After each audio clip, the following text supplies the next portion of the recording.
Why We Bleep is sponsored by Signal Sounds. It's been a busy old month, I can tell you that. I've finally got round to selling literally everything I own in order to build a modular system comprised entirely of envelopes. But when I finally attempted to reinvest my newly acquired funds, Signal Sounds, they claimed they'd sold every last envelope to the guy from SIMIAN Mobile Disco.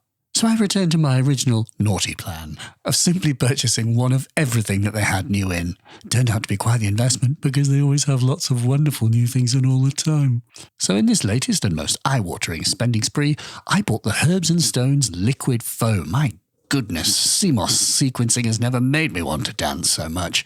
I got the Sputnik audio spectral processor, set me back a little bit. I bought everything Vermona that they had, including the DRM1 Mark IV. Lovely.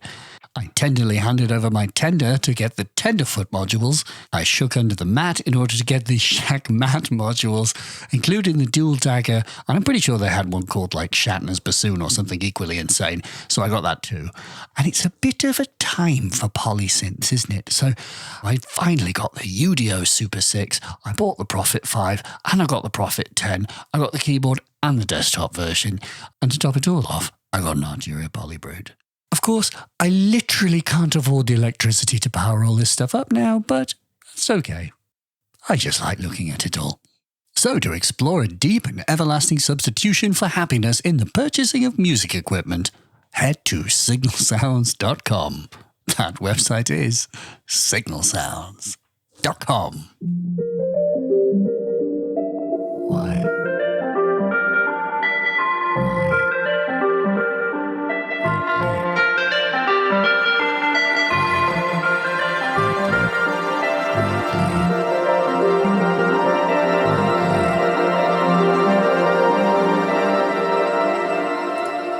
Hi Sausage, welcome.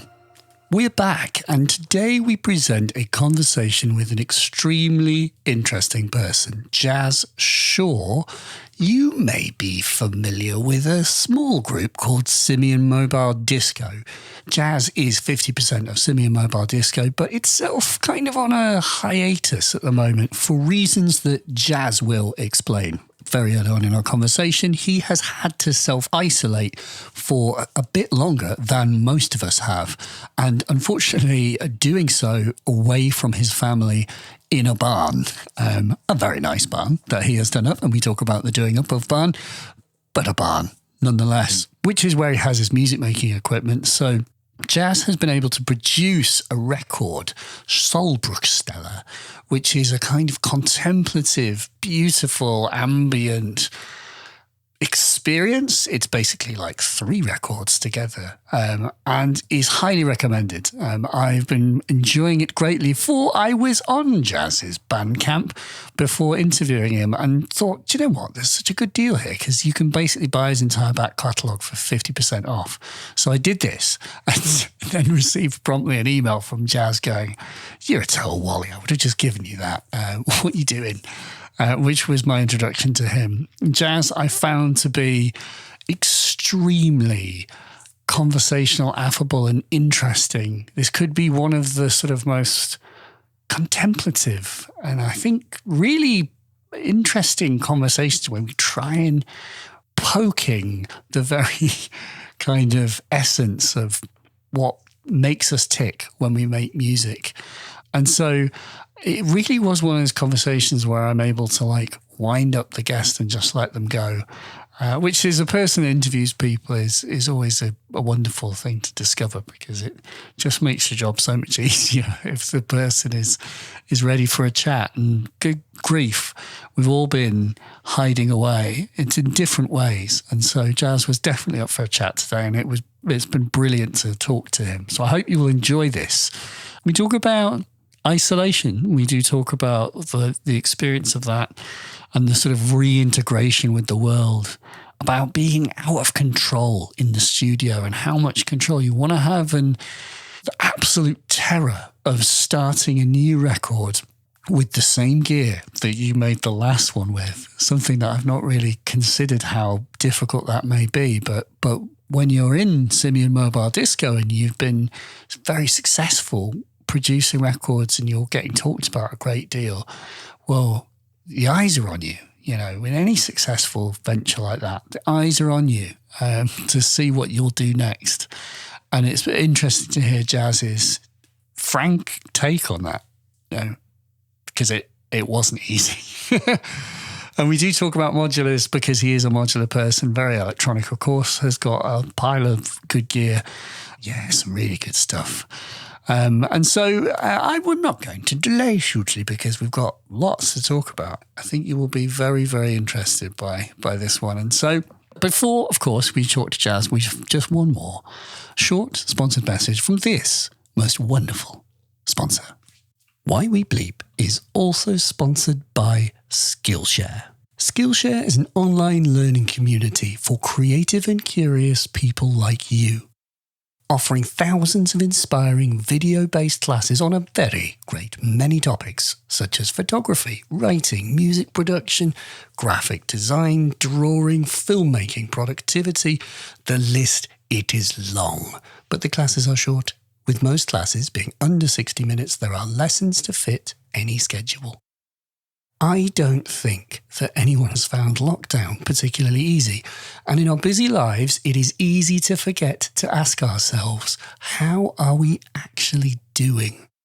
So I was curious to check out Writing for Self-Discovery, 6 Journaling Prompts for Gratitude and Growth by Yasmin Cheyenne.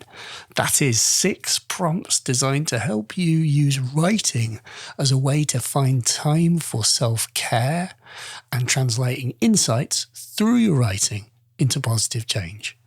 Another good habit to develop, I think. So if you'd like to watch Yasmin's class, you can do so for free with this sweet, sweet link. The first 1,000 of my subscribers to click the link in the description will get themselves a 1-month free trial of Skillshare, so you can start exploring your creativity today. And with that, I think we should all learn about the wonderful Jazz Shaw. Thanks.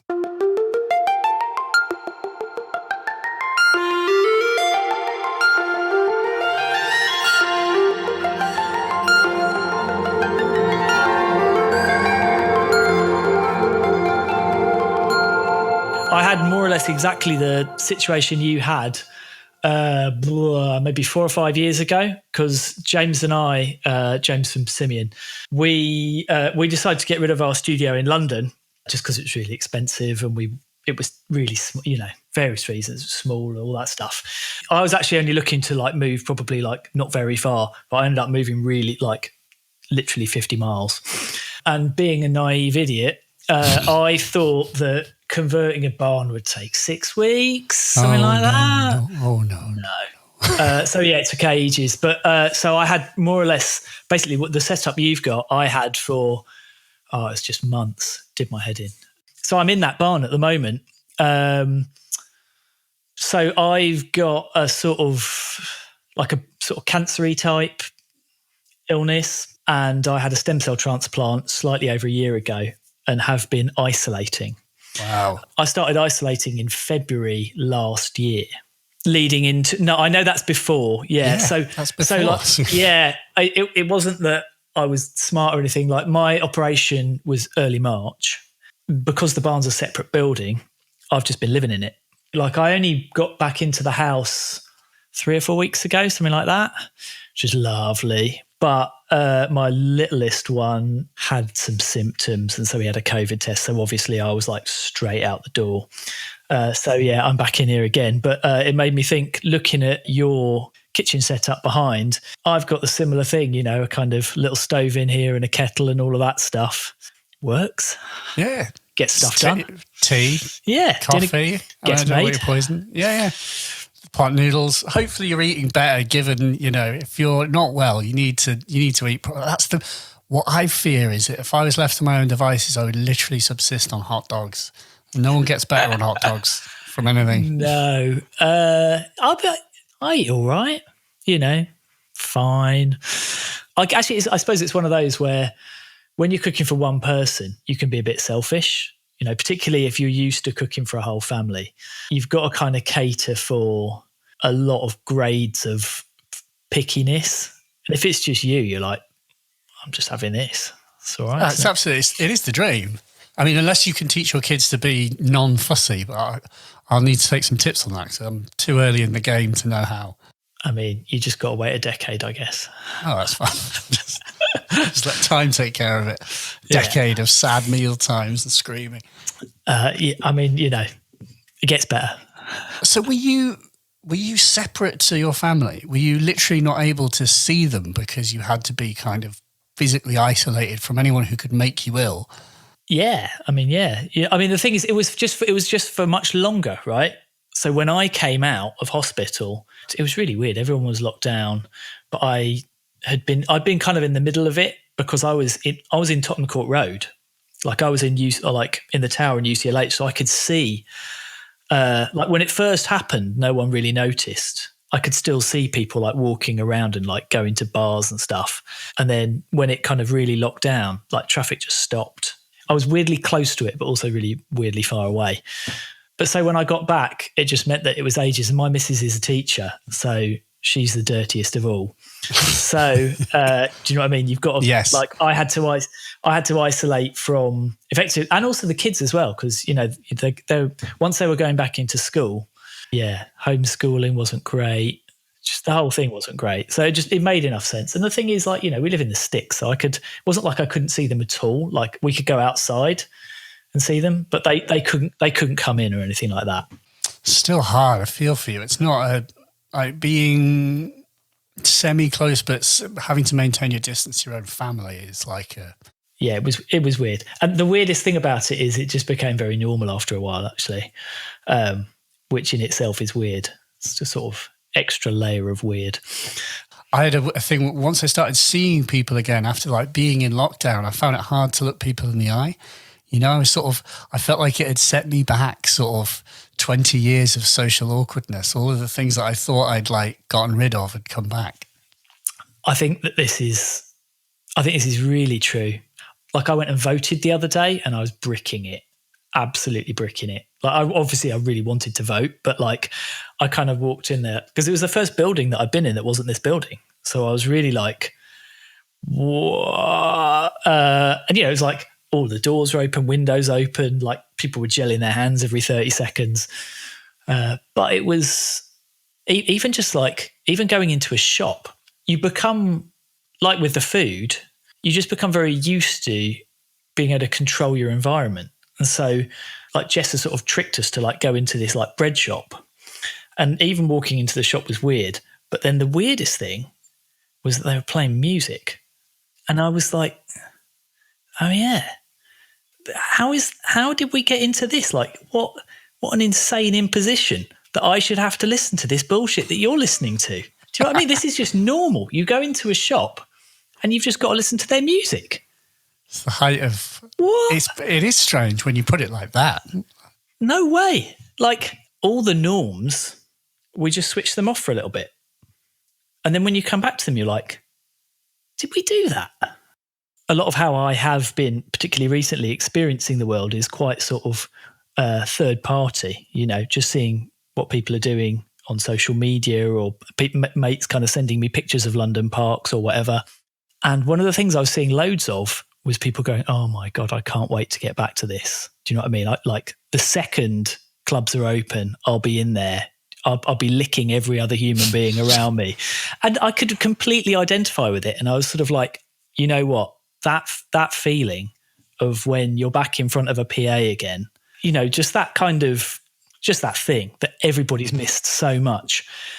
But then, like, if I struggle to vote, the idea of being in a room where I can taste 400 people, do you know what I mean? Like when you're in a basement and it's sweaty, I think people are going to have to be a bit gentle with themselves, because I think that there's the chat, oh mate, I can't wait. But the reality of it is that some people, of course, will just lean back into it. But, you know, we've been taught for the last year that other people are a deadly poison. And that's not going to be unpicked as quickly as perhaps we all want. It's that thing of being near other people. I don't want to get close to another human being, and I'm slightly suspicious of strangers. When I'm normally quite a sort of, as you get older, you relax more, and you want to talk to people more, and you want to get, I want to be that person that goes up to someone and has a conversation with a stranger, but I'm noticing that I'm more distant, Well, I want to talk to people, but what I mean is I just keep a distance. I just don't want to go near a stranger. And that's just, I had thought to myself, like, when will that end? When will that feeling of thinking I don't want to even get within someone's kind of force field because they may have, the illness to give me, and I think that's what you're saying. It feels like it's so the opposite of going to a bar and like bumping up shoulder to shoulder with some complete stranger, like being in a gaggle of people, like all queuing to get a drink. Just that concept is ridiculous at this point. I mean, I'm looking at the stats and I'm seeing that there's the beginning of a third curve. You can see this little tilt. It's exactly the same thing that happens every year with Mariah Carey's, All I Want for Christmas. Where it's like don't go there. Come on. If you look at the Spotify for it, or whatever, there's obviously an enormous, colossal spike, and there's lots of funny people that on like November the 1st or whatever it is, or November the 30th, there's that little beginning curve, and they're like, it's happening. People are starting to stream it. It's really difficult because I think once we get back to a position where we can have clubs open, that sense of trust, kind of a sense of kind of everyone together and being close, just how great that can be, I don't think we just switch it back on. I was really thinking about it, like the first gig, I was like, first gig back, it'll be so good. But, seeing some friends who actually, starting to do shows, and with that sort of duality of you want to get back, but you also want everyone there to be safe, and so there's this, I was talking to a friend about this idea of normal cosplay. Because ordinarily with cosplay, you're dressing up as something fantastic, whereas actually, to a certain extent, at the moment, we're just it's not normal, but people want it so badly that they'll sit in a pub, not even in a pub, outside a pub in the pissing rain, eating a rank sandwich, just kind of, this is fine, this is all right, just because that activity is so missed. I think if you're talking about the idea of everyone learning to cosplay in their own clothes and for like that sense of coming together again, there's probably no better place than a dance floor for if once people, and especially once people have had a drink, the dance floor, dance music, techno and other styles are very much about people coming together and a sense of sort of positive unity on a dance floor. I think it's one of the best places where it's likely to be fostered, that sense of people being together, sharing an experience, being good to one another. Yeah. That's where I've seen best examples of it, inevitably. Usually late at night when people are quite off their mash. But I mean, it's still it's still just humans loving other humans, basically. Yeah. Being good to one another and considerate and interested in other people's stories. And that to me, I've seen that on the dance floor. That's kind of where it happens. For sure. And that sense of trust, it's to be fair, it's always a real sense of trust, because when you're in those situations, you're always to a certain extent at risk, right? Now you really are to a certain extent relying on all those other people being careful and responsible before going into a venue. It's a real palpable sense of trust, and so sometimes stuff like this can bring out good things in people. So I have a question, which is, what has been your practice during this time? You've obviously made a record. Well, you made I'm sort of looking through and I can't pronounce it, so I'm going to look back at the word. So how do I say it? So Solberstella. So I actually, Solberstella. So a friend of mine, actually the guy who I did clavier with, which is a Surin, a German guy who is a friend, and we've been doing some music together. He kind of told me this concept. I think English people, we love these like compound German words, right? That all stem from Schadenfreude, kind of. Yeah, I was about to say Schadenfreude. Yeah, they just like, they pick up a concept so neatly, so specifically. And the Germans are just like, yeah, it's just a word, normal. And so he told me this word, and I was really besotted with it, like just really like thought it was amazing and kept on coming back to it. And then only a few weeks ago, I saw it in a review, and I thought, oh God, is this unbearably pretentious? Because, the fact that you were like, oh, I'm not quite sure how I pronounce that. It's like I'm going to be wearing a beret and I've chosen the most absurdly, so yeah, like I was like, oh Jesus, I've done it again, haven't I? Like, got it wrong. You've not got pretension. I've been looking through all your music since I got my sweet deal of buying your most of your back catalogue on Bandcamp. Thank you very much, by the way. I think you got the raw end of the deal there. I definitely got more music for my money, my 24 quid.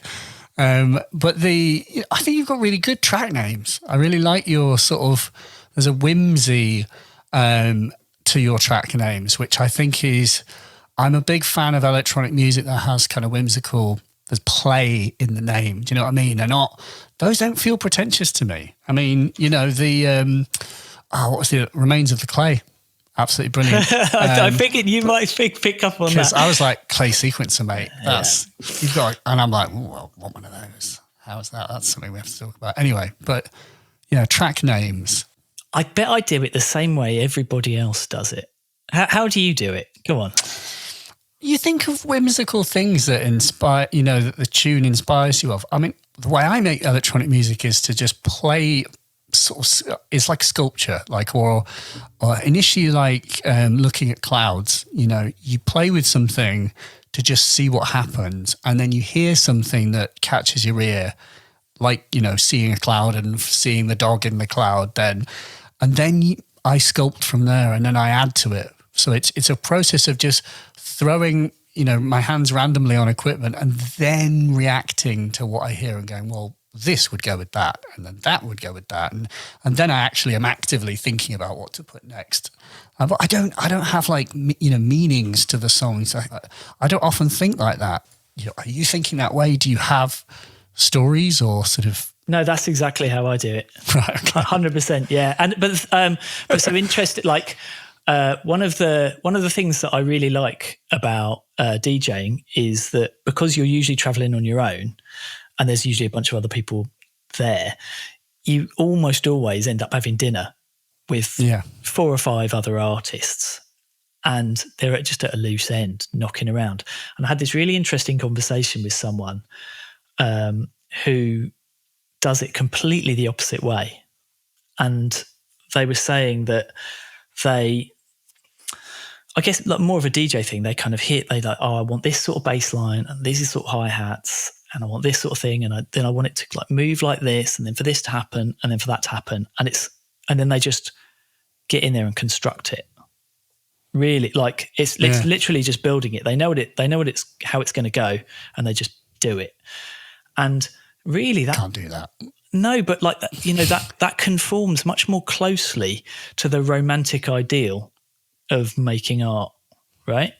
To me, that's kind of it seems much more, like how I'd imagine if I hadn't been involved in any of this. Sort of like how you imagine they have an idea, you just go into the studio because it's basically somewhere that you construct music.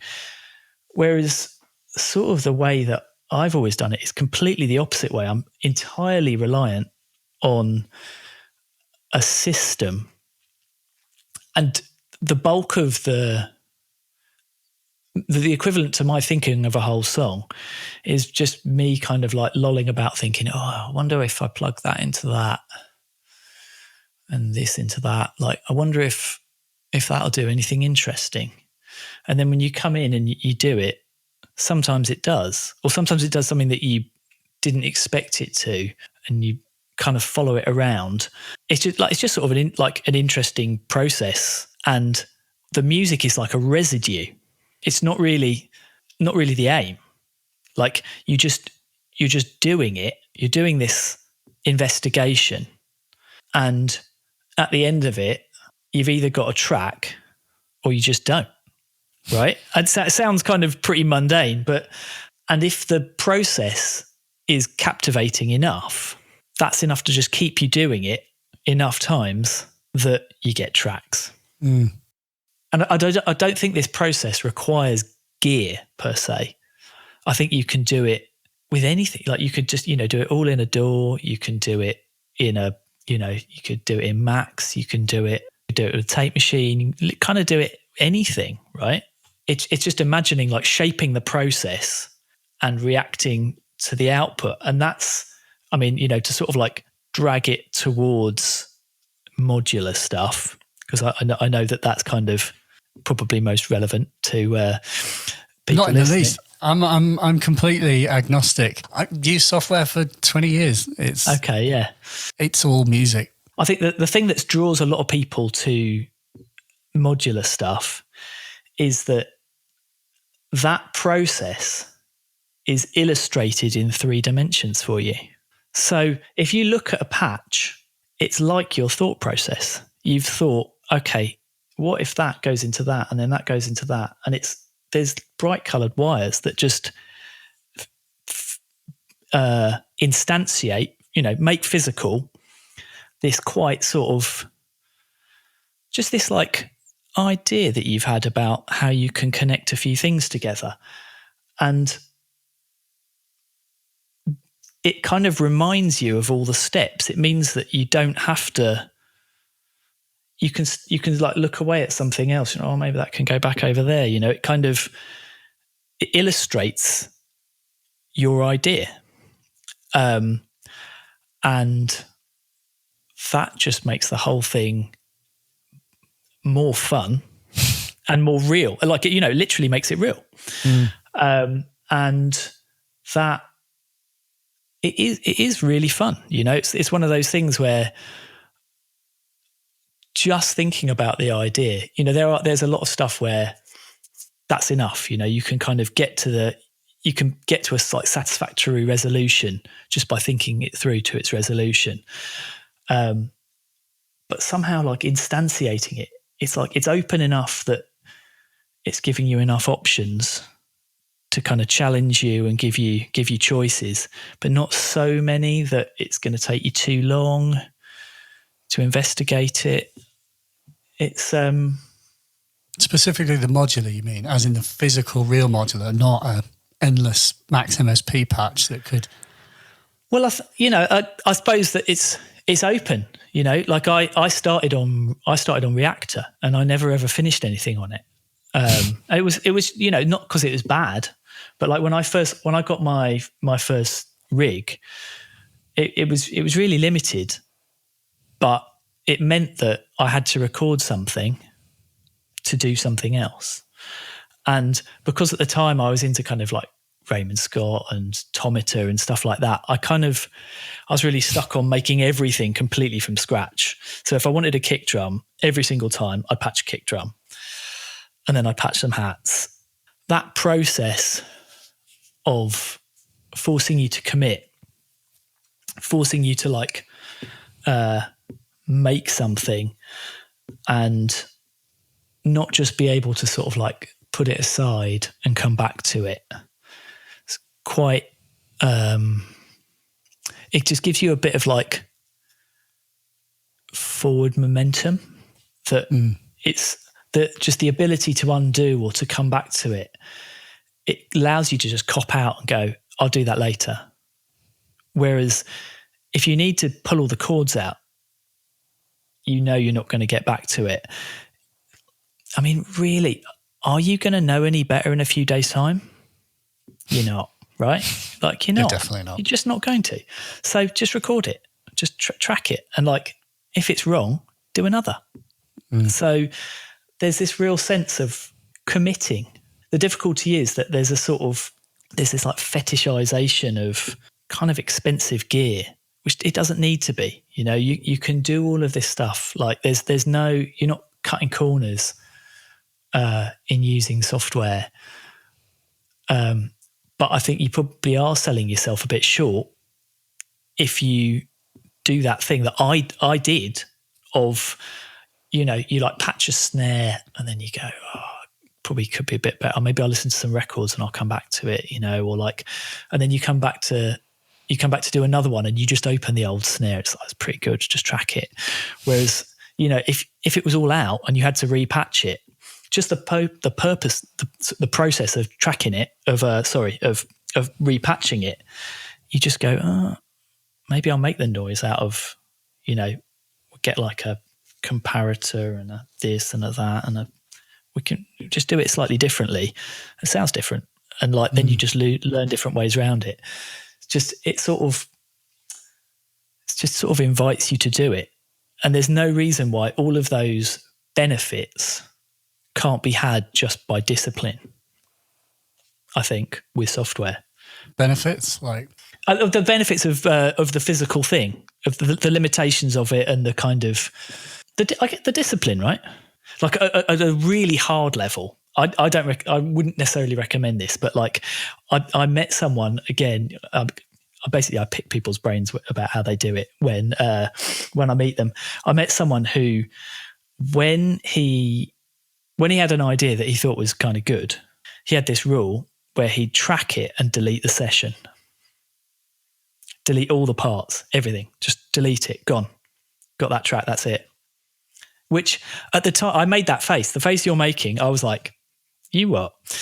But at the time we were talking about like on a desk, right? So you'd have it going on desk, bit of a vibe going.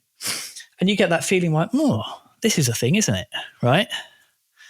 And he'd sort of just disciplined himself that when he got that feeling, he wouldn't interrogate it. He'd just set up a record channel and just record the mix, and then take that mix and put that in a folder somewhere, and then take the entire session with all of the multi-tracks and all of that stuff and just bin the lot, which seems... It's such an aggressive way of doing things, particularly in a world of like when I first started, like if you put an EQ on something or if you deleted a section of audio, it was gone, right? So there was already that kind of no undo level. But, you know, the idea now that like you can't just like, that bit I want that back again. You just pull it back out again, right? Like, good. But then also you might pull it back and then pull it back out again, turn it up and then turn it back down again. You're back to reactor patch again. Think about like, what are we doing? What's the purpose of this gear? It's to like, basically just to capture the spirit of a moment that like you had that feeling where you were like, this is like doing a thing to me, right? And so at that moment, you can either record it or you can go, wonder if it needs about a bit of 115 pulled out the kick. You know, there might be a bit screechy in the hats. I don't know, like let's sweep an EQ around it. And like, don't get me wrong, I do that, right? Like I love that stuff. But sometimes I just remember what he said is just like, just print it. And the problem is if his logic was, if the session is there, I'll never use the file. I'll always just go back to it and I'll turn the hats up and down and do all the things that you shouldn't do. It's like, if I print it, that's it, right? And then it's either good or it's bad. And like, if you need the bass a bit louder, just lay something over it, you know? Like, I'm not recommending this for people because it certainly will cause more problems than maybe it solves. But like, if your problem is, and I suspect that the vast majority of people, their problem is that they faff about, it's done. Just no faffing. To sort of like return it back to gear, I've got an Electron A4, which is the single piece of gear that I have loved and hated. At first, I was like amazed at it at first, and then I can't get anything out of this, and you know, went round and round in circles with it. And my resolution is I've just made like a kind of knob controller for it and deleted all the presets. It's great again. Is that the fader foxes? You use those as your sort of interface for it? Yeah. I just can't do encoders. They don't really make any sense to me. Like it's kind of, I don't know. It feels like a mouse. Like, you know, there's something about like a pot that like I can be looking at something else and controlling it. Yeah. And I think it's quite an important thing that you can be really like listening to the music and really listening to how things relate to one another, and that an action over to your side and then maybe one over here that are kind of controlling, you know, that are like shaping those two things that are like relating to each other. If you're looking at them and it's going 35, 36, 37, 38, some part of your brain is no longer engaged. Like, imagine if riding a bike, if it was like 32, 33, 34, like you'd fall off every time, right? Just no way. I'd be looking at it like, oh. I 100% agree with you. In the instance where you have like, you know, I've got a Korgasmatron here, which is very cutting filter, and it's like, I want to be able to ride that. Like, filters have to be played. They're played like, you know, any instrument, you know, like bowing, you know, bending a string on a guitar. You know, a cutoff ride is such an intrinsic part of the electronic musician's repertoire. It's telling that Dave Smith, you know, made that Prophet 08, and then he had to do the Prophet 08 pot edition because there were, you know, it's like a Prophet with endless encoders. We had that in our live rig because we wanted a Juno, but massive Juno, you can't tour it. And we had that 08, and I used to have it in a rack with a MIDI controller resting on the top of it, which is just, do you know what I mean? Yeah. It's just, that's a sign that it's ridiculous. You done fucked up. Like, just like the gesture, like, I mean, all those knobs are supposed to do is capture gestures, right? We're not encoding synths. It's a gesture capturing device. And if it doesn't capture the gesture, it's not doing it. So yeah, we bought the pot. You could get a little thingy to swap it out, and yeah, you did that. It's worth it. So tell me about this setup. I'm interested in the setups that you've had kind of over the years, and like the studios, the sort of studios you built, the kind of, what do you enjoy, particularly like when you know, what do you enjoy in gear? What do you look for?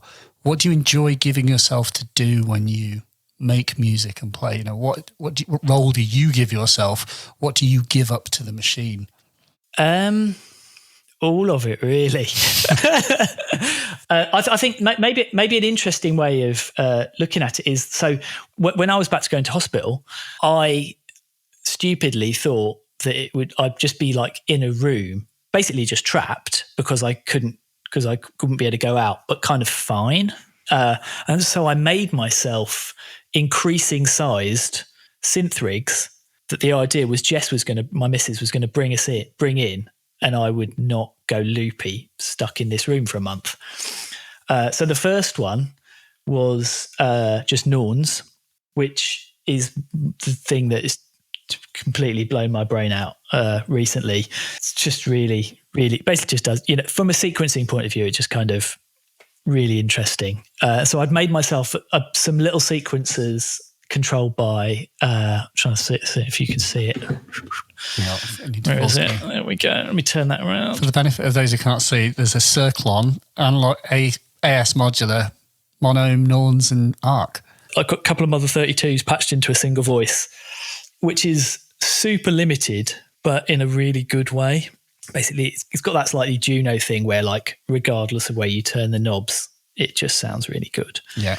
And then, ready for when I got home, I built this, which it's actually it's mostly modules from the SMD touring rig. So I've had these Analog Systems modules. Yeah, Analog Systems modules, which I bought. God, I so like literally probably like 20 years ago, like really a long time ago, and they've been everywhere. You know, they've been all around all over the place. And I wanted one of those like snazzy little flat cases like everyone has now. Yeah, sort of like nice touring case type thing. Like a briefcase. Yeah, like a grown up. But because I got into modular back when it was kind of Back when they were big. Yeah, but when it was all massive, like all the boards are really deep and all of that stuff.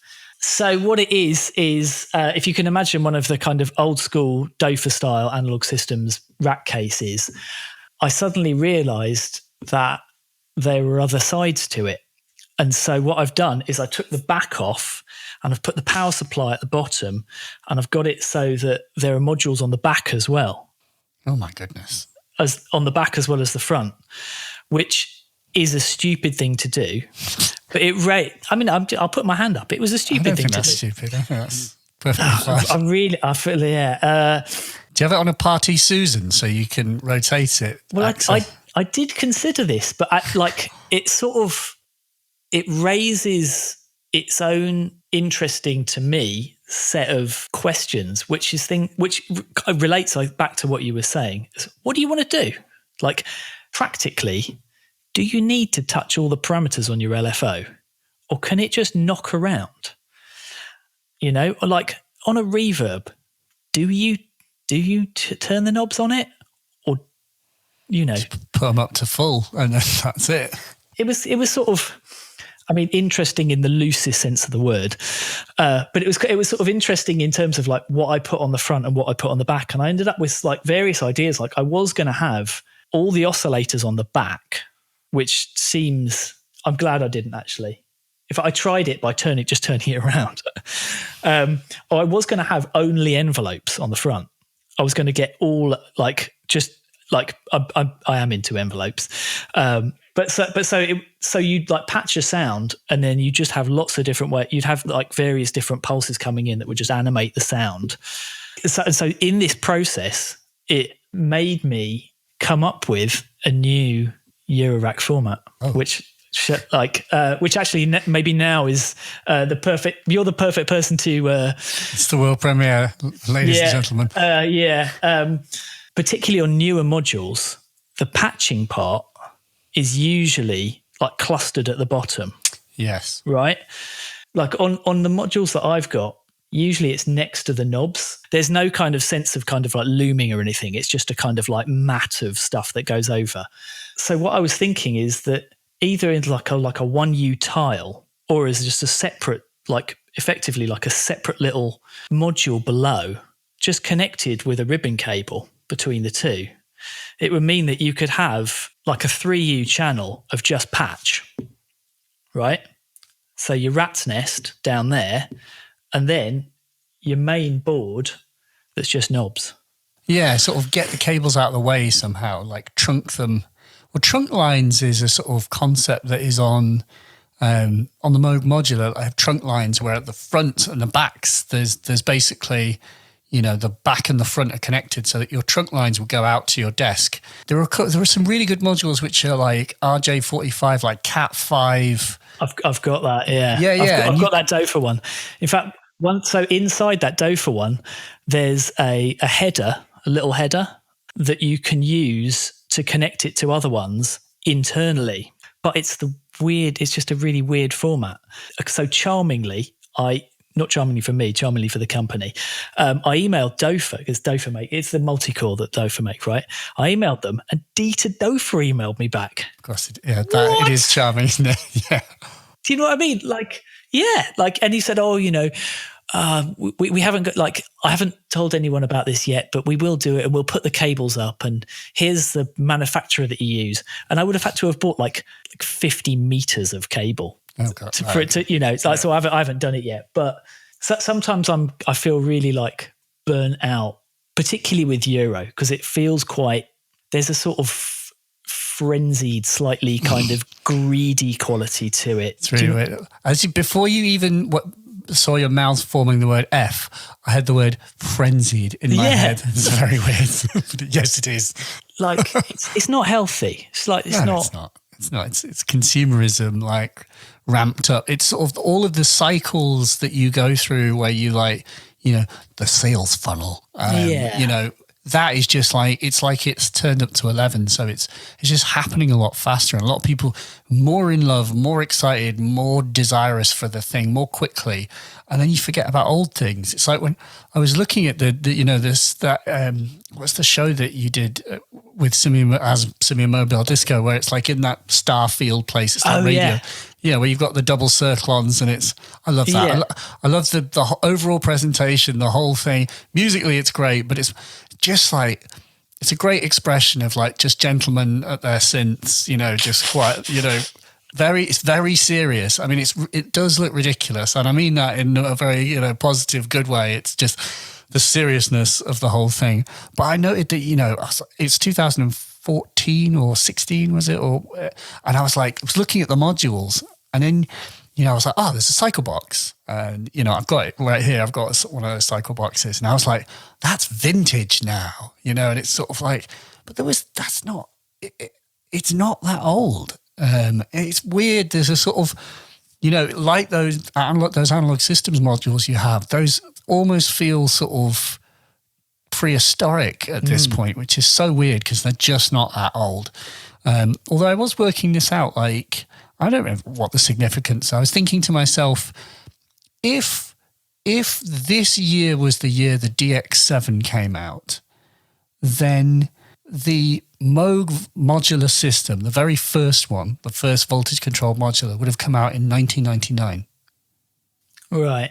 I don't know if that was like a long time or not. It was basically 20 years was the sort of from the invention of the voltage controlled modular synthesizer to the DX7. It's basically 21 years or something like that.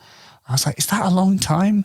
Do I feel that there's been this equivalent innovation in the last 20 years? I don't know what you feel, whether... Beep. At this point during the conversation, unfortunately, the system that I used to record the conversation fell over. So after an interlude where me and Jazz Shaw looked at each other, mouthing the words, I can hear you, but I can't hear you, but I can hear you, but I can't hear you, we restarted our computers, I got a beer out the fridge, and Jazz returned using the Chrome browser. And the conversation continued. I'm going to hit record. Good grief. Well, sorry about that. Interlude. Yeah. I hope you had a nice break. Yeah. It's stressful, isn't it? Not the opposite of a relaxing break. So I think I was saying, did we think there was anything particularly, we had the same sort of level of innovations in the last 20 years. And I suppose a lot of the gear that you've got is made within that period. What are your feelings about the sort of the trajectory of music equipment, and what do you like best about the kind of the stuff you have? I suppose what speaks to you? I mean, there's so much, right?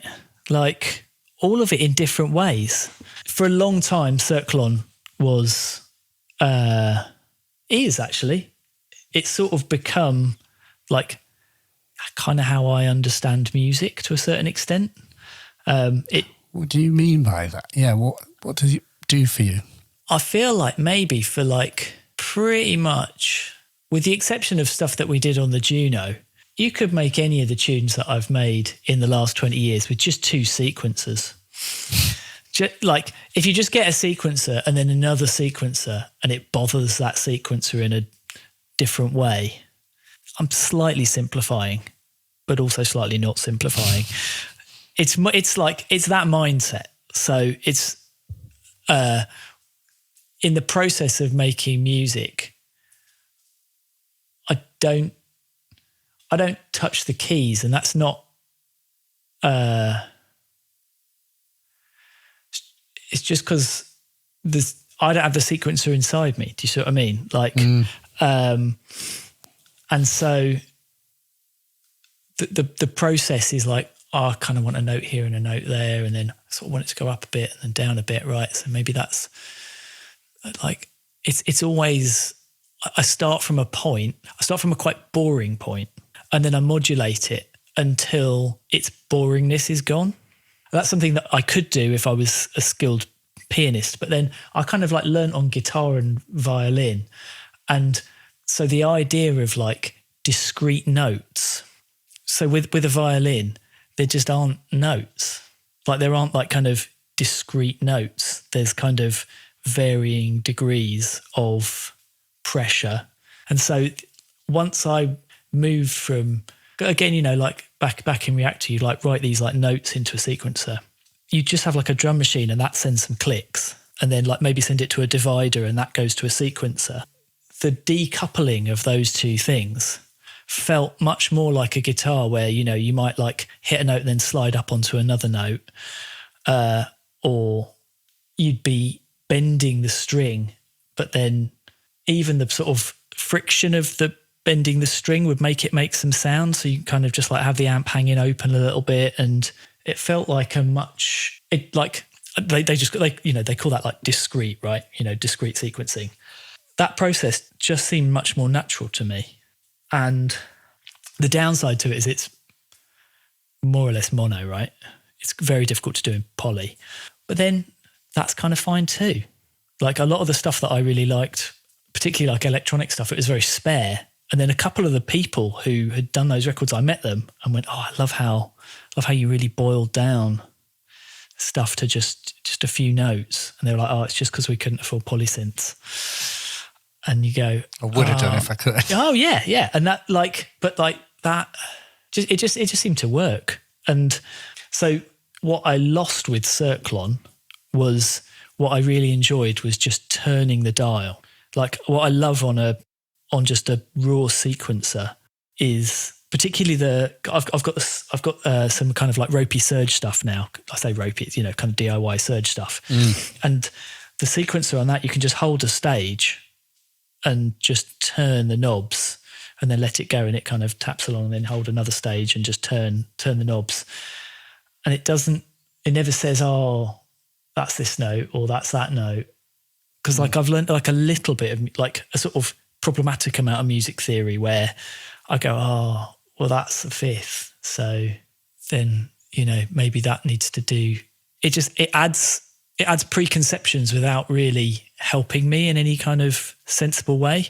And so quite often with Cirklon, I just turn it to numbers. You know, you can just set the instrument so that it just sends MIDI numbers. And so it represents it on the thing as numbers. And it's just much easier because you're like, oh, 27 and 32 and, you know, and you're not, it does, none of that baggage comes with it. You know, you're just listening to like what's happening around you rather than kind of unpacking it. But in terms of like what I really liked about not even having the numbers, I just like that thing where you kind of turn it until it feels right and then you just do it again and you do it again. Like I remember there's like one particular SMD track that we did all on the stepper that I've got. Really pleased with it. It was like we really thought we'd like cracked it, you know, like big dense chords that shifted, does all of this stuff. And then for the live show, we had to kind of work out, because obviously you can't take the synth and all the sequencers and all, it's just not practical. So we had to work out the MIDI, and it was just basically two chords in inversions. It's really, really mundane. But maybe to a certain extent, maybe kind of the voicing of it or the way it moved meant that it was just to your ear, it was more interesting.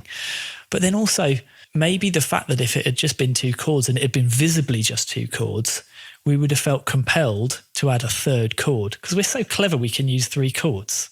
You know what I mean? Whereas if you're just listening to it, that nagging kind of analysis that can sometimes be helpful, but a lot of the time it just sort of railroads you into doing something that you expect rather than something that you're kind of feeling out with any degree of honesty. Like it's absurd that you have to hide the reality of the situation from yourself to be able to turn that analysis off. But apparently I have to. I don't think you're unique in that, in the sense that, like, when I see, you know, you've got on the Cirklon, you've got a row of 909 style buttons and you've got some are lit, some are not lit. I'd like to push that. That's a nice button to push. It would be nice to push to fill that. The temptation is to fill, you know, is to be more additive because the button's there. Just tap it. So it's sort of, I know exactly what you mean. And if you can't see the button, then you are just listening. And if you could truly just listen, you know, I do wonder if there's some musicians, electronic musicians that I've had communication with, met, who are blind, and I do wonder, you know, I imagine there's a lot that's very difficult. I mean, enormously difficult about making electronic music as a blind person. But then I also think there's possibly some deep advantages to the the fact that you are very much in the auditory world, and there's perhaps less of a temptation to just, I think, visual, certainly using a DAW, it invites all manner of habits. There's a kind of, our visual sense is so powerful and commanding that I think it is all too easy to become visual when you draw notes with a mouse. There are, which isn't to say that there aren't sort of habits that I'm sure if you're just truly listening to music, able to work in a very fast and fluid way where the interface is not sort of getting in the way that but I've said before how, like, wouldn't it be amazing if there was like an Ableton Live thing where if you hit spacebar and it just would make the screen go black? Someone said to me, just close your fucking eyes. It's like, oh yeah, okay, fair enough, shut up. Yeah. Shut up, that's fair. I do switch my monitor off quite often. That's good. And it definitely makes a difference, particularly if you've been listening for a little while. Like you say, the blocks thing is just a killer. And even to the extent of once you've done a lot of sessions, you kind of expect them to look a certain way. And I find myself even arranging them so that, like, the first ones are at the top that come in and they kind of come down a bit and they form a bit of a diagonal. shape. Yeah. And then sometimes I catch myself and I'm like, that's the work, that's the equivalent to going up to a guitar and playing an E minor. It's just the end, isn't it? It's dreadful. I've not got nothing against E minor. It's it's acceptable. Got to start somewhere. Yeah, got to start somewhere. But I suppose it's that thing of just expectation, personal expectation, and that sort of tipping point between where experience helps you and where it becomes a force that makes you more conservative. And for sure, I think the good thing about experience is when it means that you kind of like go through the obvious stuff. If everybody's done that thing of like, you get an 808 and a 303 and you stick them into a distortion pedal and you've cracked it, right? You've cracked, it's so exciting. It really does sound very good. It's great, like you've cracked it. But that you do it a few times and then you kind of realise that you're not the only one that cracked that. And that doesn't diminish that, but if that experience can like drive you to try and use those elements in a different way, then that's useful experience. But if in a situation you always go for what worked last time, you've trapped yourself. It's a trap. How do you do that? How do you break out of it? For me, I just make a different system. Try and make a different, like almost every record we've made a different system. Certainly with like SMD, we usually add something that we can't control. Like in one situation, we got the Circlons. So we'd been touring up until that point. We'd been using the steppers, and then like live, we'd been using kind of Ableton for MIDI, and then kind of like to play vocals back on it. And we just thought we got to a point where we felt we were sort of good at it, and that was maybe a little bit dangerous because just get a bit podgy. Does that make any sense? Mm-hmm. So we it seems so arrogant now, but like, we booked this gig in the desert and we bought 2 Circlons. Always the start of a good story. Right? Like it was, but I really, I feel like it's sort of indicative of like, because, then like even working with the choir, like, we kind of, it was like an element that was a bit out of our control, a lot out of our control, in fact. And something we just weren't qualified for, honestly. I'm trying to kind of explain this. Like that sounds like slightly kind of self-aggrandizing, but actually it's sort of the opposite. Like the same with the Circlon thing, is it wasn't a kind of like look mum no door type situation. It was really a way of avoiding the abject terror of going back into the studio with exactly the same gear and a record that had come out months before that was the result of that same system and us doing our complete best, right?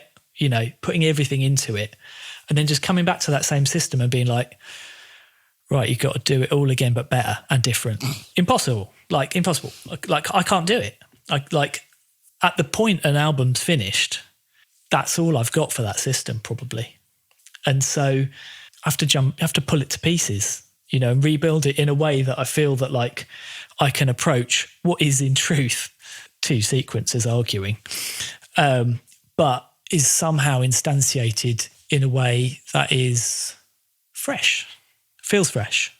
And like exactly that in the majority of the sequences I've made or modified in Norns are two sequences arguing, but I can kind of control how they argue in a different way to how I could if they were two physical objects or if it's Circlon.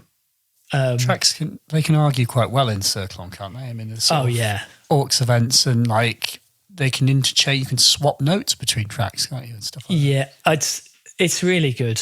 You can get one track to transpose another. You can get one track to kind of swap, or you can get one track to take over the like lengths or velocities or CC, you know, various different things that can be sent to another. I mean, it's kind of, it's a nice step on the way to the horror of a max patch, because what it's done is it's taken all of the options and it's boiled them down to fewer, but they all work. Because this is the thing, when you're writing, I mean, on Norns it's Lua, but like on Lua they've done the same thing. They've basically taken Super Collider and they've wrapped it in a layer of Lua, and it means that there's just less horror for you. It just is, you know, The bad kind. Yeah. I mean, like I worked as a software developer for a little while, so I know that how deep the horror goes. And, you know, with this, you do have to you have to manage your edge cases and you have to manage all that stuff. But like they've done all the back end stuff. So you get the pretty bit to deal with. And Circlon's like a layer up from that. And I think Modular's a layer up from that, in that it's a kind of sifting. You know, you've narrowed your options. And I don't mean that in a bad way, because really in any given record, to make any sense, you just have to narrow your options. To have all of the options is kind of meaningless. For me anyway, I can't enjoy it, right? You know, it's like I'd much rather have one or two synths and like really get at them than have, you know, like people talk about, I had a day in a studio and they've got like 1,000 synths. Oh, it's just dreadful. Like, what are you gonna do? It's like a whole day of anxiety. Just lend me just one of those synths. I don't even want to see the other ones. I suppose a good example of this is, like, my missus is an English teacher. She says if you just tell the class, write a story, they'll say it's impossible. We can't write a story. But then if you say, write a story about a terrible thing that happened at lunch, they've all written a story before you know. And it's just because you frameworked it for them. You've made like a sort of, everyone's had lunch. Everyone can think of a story about lunch, but like without something to just start from, just like just anything to get going from, people are just stuck. And I think that's, to a certain extent, what we've done for ourselves. And, you know, like when you work with other bands and they come in and they kind of like, oh, you know, we're into this and this and this and this. And you're like, everyone is, right? They don't all have to go into every song. Kind of that process of recognizing what's relevant and not just not trying to do it all. Does that make any sense? It does. I'm curious what sort of things, on a basic level, because I don't really understand Lua or programming, is what kind of things do your Norn patches do? You know, to me, a modular person, could you explain just sort of what kind of things are happening in these patches that you play? Really, just like modules, honestly. Like it's really like, and actually I've got Crow, which for me it's like a real, like all Crow is like it just connects to Norns. And then it means that you can put CV in and out. So like what you can do with the expert sleepers. It means that you can just make a module. It means you can have an idea and make it. And to sort of go back into the kind of, how we were discussing the kind of like modular fear, where people like Open Modular Grid, they want to have the smallest HP and the most functionality and and then something new comes along and you have to have that. To a certain extent, like with Surge stuff, you just got what you've got and you just have to build it from that. So if you want another filter, you can just make it out of basically you make everything out of slopes. It changes the way you think. I think often modules become a sort of problem-solving object where you go, I want everything quantized by a quantizer, right? Like all of the monome stuff is not all of it, but like certainly like a lot of it is kind of like problem posing. So it just says, you might be able to do something with this. It doesn't do anything on its own. And it makes you just look at like the other module and see how it works and go, how could I build that myself? I had a concept, like for a little while, I had a concept, I was going to call it the electric workaround. I was going to do like a series of gigs and invite someone to come and stay with me for a week. And then we do a gig at the end of it up in a venue in London and record it and just, I don't know how we do it. But I always liked the idea that like, it's a bit of a gaffer tape situation where you need a filter and you've run out. How are you going to do it? You just go, maybe if we, I don't know. I mean, there's hundreds of ways that you can do this or that. And I find that process usually results in a more interesting solution than if I could click my fingers and have another rack and just put that module in. Because then you sort of step back and you go, well, what job's that doing? Like, why do I want that? I want it because these two things are out of tune. Could I sync them? Would that do it? Like maybe that'll be a timbral change that'd be interesting as well. Maybe I just need to flip and tune them. Like it's a real thing. There are tuners. Maybe it's a bit strong to kind of bring the word capitalist in, but like it stops you from wanting to buy your way out of a problem. Yeah. It just makes you kind of, I'm going to say compromise, which artistically is not a cool word, but actually I think it's something that's very underrated to just say, right, you know what, like we need a kick drum. This will do, right? We'll just have to make one. Like we don't have a Lin. Let's make something that sounds a bit Linish, Well, it's what you're describing is creative.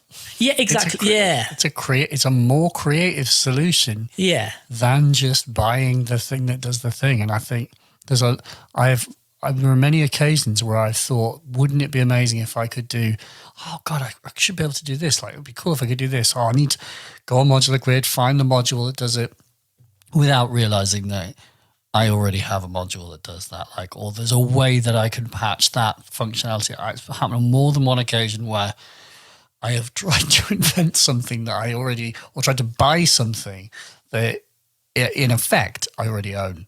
It's lazy thinking, and I do think uncreative to just be like, especially also like people who post like what's just fill my hole, like I've got a hole, fill it. Oh yeah, that's interesting.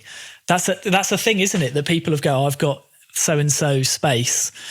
What should I put in it? Which is what goes here. Yeah. I mean, it's a fair question. It is a fair question, but I think I was incredibly lucky actually in terms of the time that I got into this, because I totally gelled with this system, and I think that part of it is because I just bought it as a chunk secondhand from someone, and it's all the same manufacturer.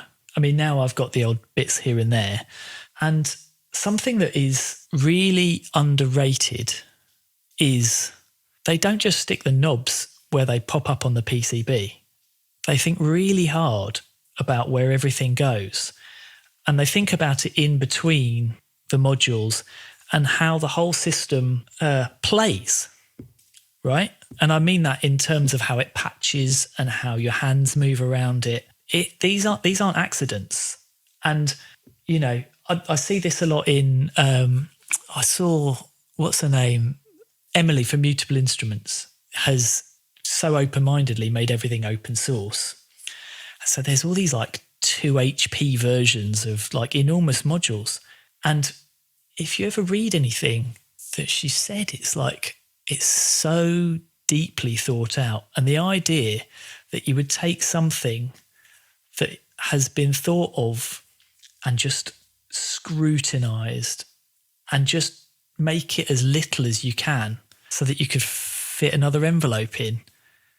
You tool. Do you know what I mean? Like, it's so arrogant, isn't it? Do you know? Obviously, you know, everybody wants, everyone wants an individual system. I completely understand that. But like, there's something about having a system that is cohesive. And really what you're asking yourself to do in doing this kind of mix and match thing is to be as smart as Emily. And you're not. I'm not. Not many people that you bump into will be. It's not an easy thing. It's not an easy thing to make something that is something that moves from being some plates screwed into a rack into an instrument that is psychologically compelling. And you're much more likely to get that from, you know, it's horrible to say it, but from just choosing all from the same manufacturer. You know, I know it goes completely against the concept to a certain extent of Eurorack. Like, if you were to buy an entirely Make Noise, IntelliGel, Mutable, or in any of those other manufacturers, if you were to buy a system from them, it would be complete in a way that I don't know if you would necessarily get from a real kind of like Knights on Modular Grid faff about. You know, like having this thing apart and then putting it back together again. I've always just had it because it's like annoying power supply analog system stuff. It predates DOFA format, so like it's fine. It kind of all works, but like it meant that like naturally it kind of formed its own thing, and I didn't do that much mixing and matching, and so just purely by luck, I ended up with something that, you know, even just like the spacing on the knobs, they all just line up. It's just not a big old higgledy-piggledy. Like my one here. But yeah, but, you know, the kind of, it's really difficult because I don't want to belittle anybody. You know, everybody's way of music is equally valid. And that to a certain extent, that argues against what I was saying against the sort of atomized version of modular, where you just build everything from comparators and slopes, right? Like, there are definitely pieces. I got a Just Friends off a friend. Right. He lent it to me, saying, he's like, I think this is genius, but I can't get anything out of it.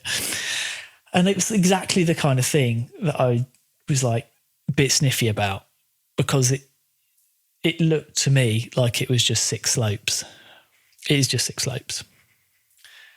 But the way it's put together is an absolute work of, it's like maybe poetry's a bit over the top, but like the way it works has just made me think about how, it's like it's jogged my brain into thinking about how things work in a completely different way.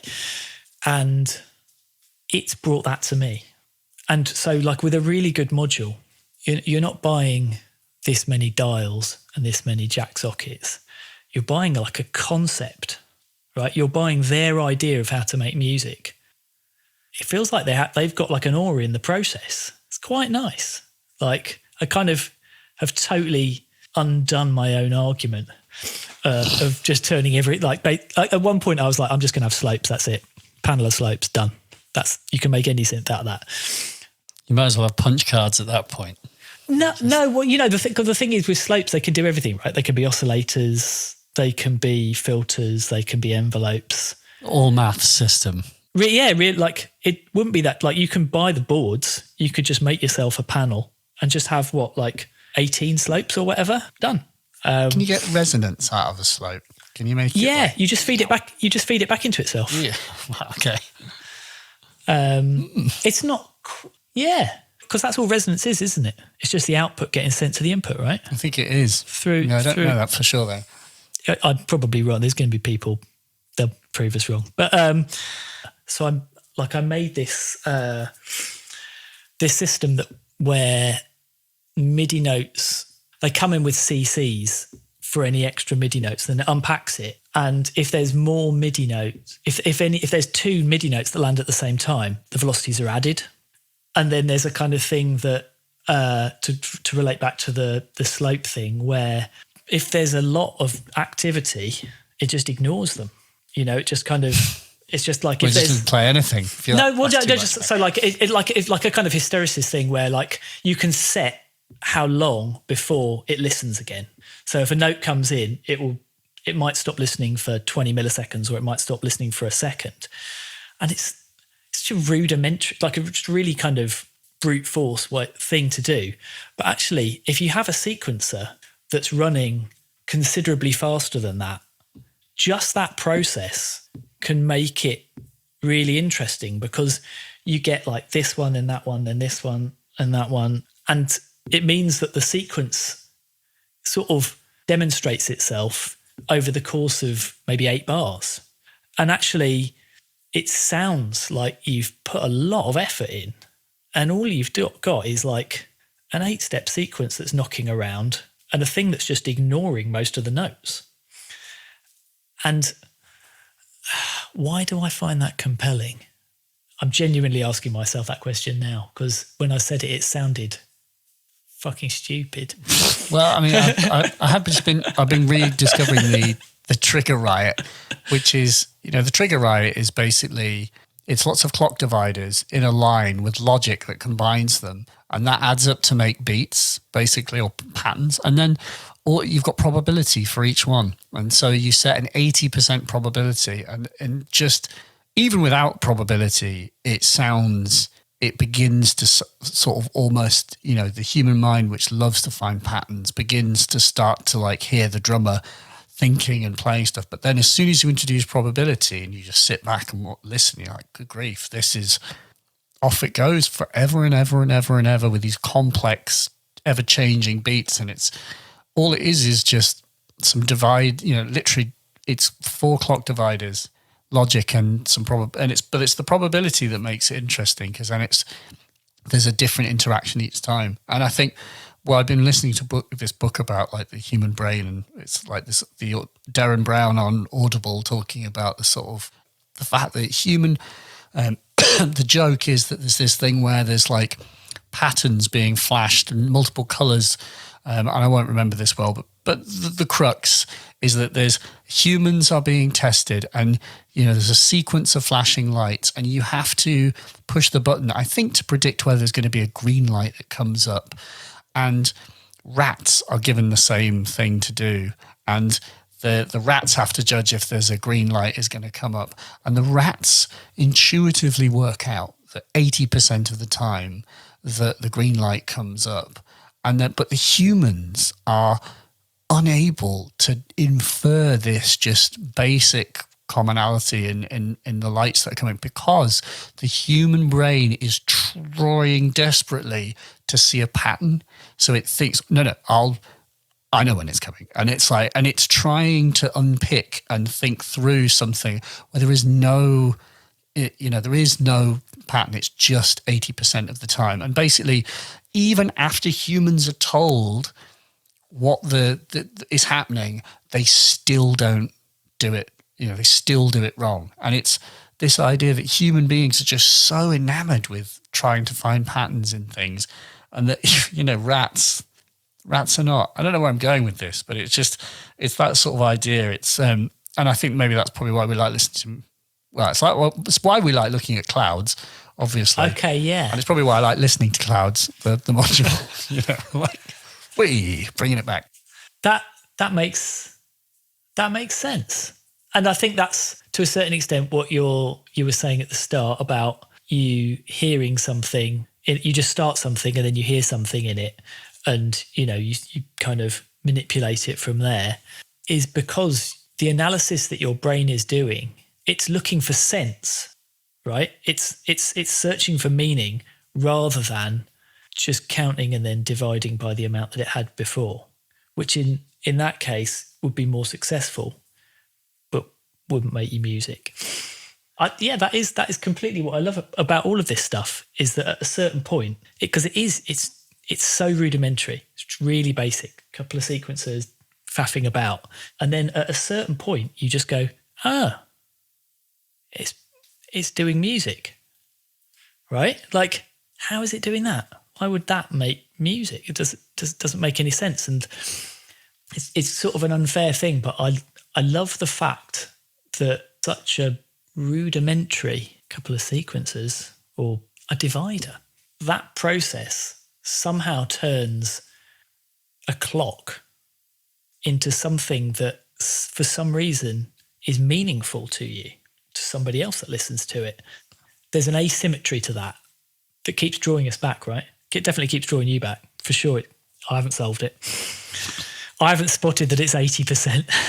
Oh dear. It's funny when you talk about the whole, like when you were making that tune and you thought it sounded amazing, and then when you unpacked it, it's like just two very basic chords. And it's just like, I think I return to this. It's like the sort of all the music that I'm making and the stuff that I do, it's all very simple. And I stand in the shower and think about, like, you know, do I need to invent the future of music? You know, do I need to do that? And I think there's other people who are pushing boundaries, and I'm not personally compelled to feel like I need to be reinventing the very shape of what music can be. I feel that's not, for me, that's not what the function of music is. I feel like I'm happy exploring concepts that are well-trodden paths and you know, thematically and stylistically, and, you know, with a 303 and an 808 and a 909, but I still get a huge amount of satisfaction from listening to those things, and I can't ignore it. Like, there's no amount of my own sort of, you know, posturing in the shower, thinking about, well, I should be pushing boundaries, should be more like Aphex Twin and doing weird things, you know, or should be more like Square Pusher and using the same old sampler and sequencer and pushing that in new ways every time, you know. But I don't know. At the end of the day, I'm like, I'm still really enjoying listening to the stuff that I'm doing. So I don't want to there's a point where I'm like, don't try and overthink it. But I don't know, maybe I'm selling myself short. Maybe I won't discover something because I'm not thinking, well, I am thinking that way. I'm a bit torn on this, because when you started talking about the, you know, people like Aphex and Square Pusher who throw a really long shadow, right? No one wants to ape those records because they exist, right? But then there's something quite unmusical about wanting to innovate for the sake of it, right? Like there's something quite egotistical about wanting to, like, maybe like put a flag in uncharted territory. Like, I see a lot of people at the moment like harping on about AI and stuff like that, and I feel like it's really interesting, but it's not like no one's been there before. And so if you can do something interesting with it, you know, kind of like so Holly has done interesting stuff with it. It's not enough just to kind of, in inverted commas, use new techniques. If those new techniques are inspiring to you and drive you to make music, it's great. But if using older techniques, like you had Heimbach, right? Various other peoples that you've had on the show before are almost quite kind of like Lars von Trier about how they make music, right? You know, kind of very, very limited, not even vintage, but like some of them are kind of like, I don't know what you even call it, like original, like a very old music kind of instrumentation. I don't think that that's integrally less interesting than someone who's training an AI. The sense of newness is to each person, you know. So at that point that I plugged a 303 and a 909 into a rat. Proco rat, not a rat. Yeah, not into a We were talking about it a minute, sorry. Like at that point, you know, that like it was a genuine feeling that I cracked it, you know, and it wasn't like, you know, I was aware that other people had done this before, but like it was inspiring, you know, and it felt like, oh, you know, I can do anything with this. I can do like go in all these directions. And like if a harmonium does that for you, if a Max Patch does that for you, great. If an AI does that for you, great. But like, I don't think that the newest piece of technology gets the priority. It's kind of, to a certain extent, maybe like when you kind of what you were saying about the DX7 and then going back to the Moog, DX7 was absolutely a milestone. But if you gave me a choice now between having a 55 or a DX7, I'd take the Moog format modular. Not even if they were even if they were like even priced. The DX7 is a huge step forwards, but then you do lose things in that process, and big data analysis for AI stuff. This is something that like is mind blowing to the CPU of a DX7. It doesn't solve all of these problems. It's not like music has got incrementally better over the last 50 years or incrementally worse. And to a certain extent, I don't think people have necessarily become more productive in having a DAW that you can have in your laptop versus when they were in a band, 4 people in a room, bosh, bosh, bosh, get it arranged, go into a studio. They always put the drums there. They always put the mics here, vocal there, whole album recorded in a day, right? These technologies are not necessarily better or worse than one another. They're just different, and like there's benefits to it. Like I've worked in a tape studio, loved it, but would never use it for certain things. Like I've made entire things all in Norns, largely, kind of mix them in something else, but the bulk of it came out of Norns. Loved it. And like there's such contrary processes. One wasn't that much quicker than the other. And so really, I think the tech to a certain extent, I wouldn't say it's like a vehicle for the ideas, but like there's like a to and fro from it, right? But all of them are good at the same time, like there's something that is great about a band in a room. There's something that's great about this system. There's something, they can all work. And I've seen, so many people that I've been really interested in, and then you finally meet them and you ask them how you do it, and they say, "Oh, I did it all in SoundForge." Like that's impossible. How did you do that? Oh no, I just do this and I render it down.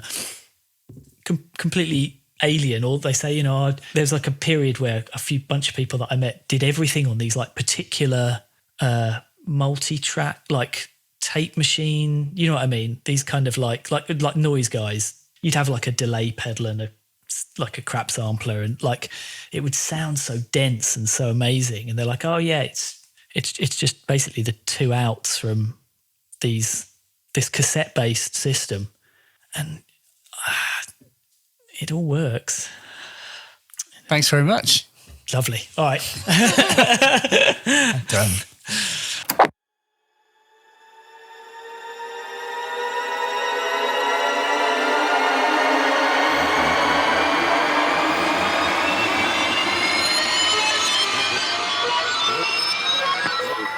It all works. Amen. Amen, Jazz. Thank you so much. What a brilliant dude. I really enjoyed that. And yes, for some reason I thought that Jazz would be quiet when I spoke to him, but he wasn't. He was very, very outspoken, and I thought I was brilliant. I was really, I feel like we really got under the hood of the why we bleep, just on certain aspects of why we bleep, most certainly. I hope you are curious to hear the music. Solbruchsteller. Apologies to Heinbach if I'm mispronouncing that, but yeah, go get the record. And in fact, if you go to jazzshaw.bandcamp.com, you can buy his whole back catalogue like I did for 50% off. Can't guarantee if that offer will be available when you're looking at this, but Jazz Shaw, JAS Shaw.bandcamp.com. Go there, listen and buy. Send some money to that man because he is a wonderful person and we need to help him finance less synthesizers. We don't need all these synthesizers. What was that phrase that he said? It's the tipping point where experience helps you or becomes a force that makes you more conservative.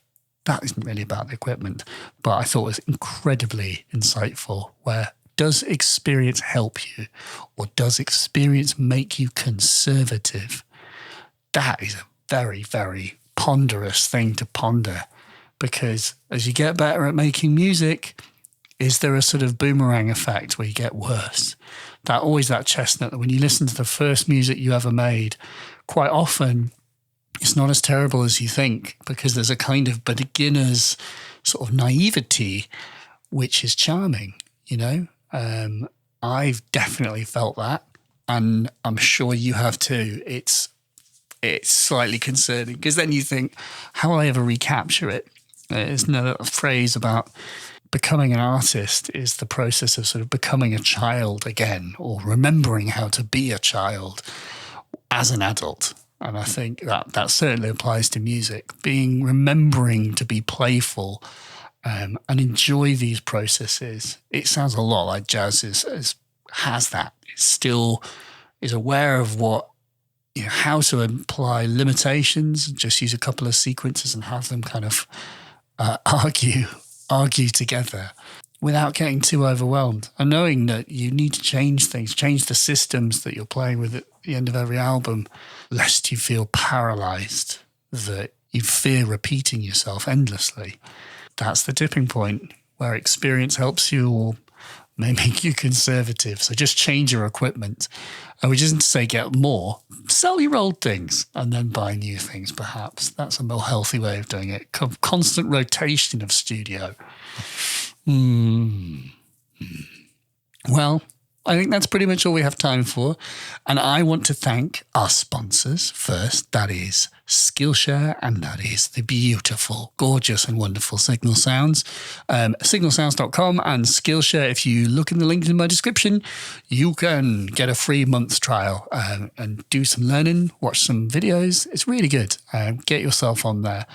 And I would like to thank JAS. Thank you for giving your time. I very much enjoyed our conversation. And I'd like to thank you. If you enjoyed this and you would like to help contribute to the production of these things, you can head to my Patreon. That is patreon.com/Mylar Melodies.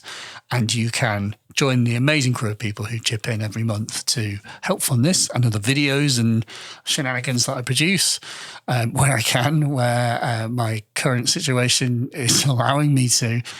So I'm deeply grateful for those who are contributing. But anyone who's listening, sharing, you don't have to pay, but if you like this, share it. That's incredibly valuable and shouldn't cost you a penny. So I definitely appreciate any sharing, any shouting, any of these kinds of things. It helps the podcast massively. And with that, yes, it is finally time to bid you adieu. Until next time, be well, look after yourself, and we'll see you soon.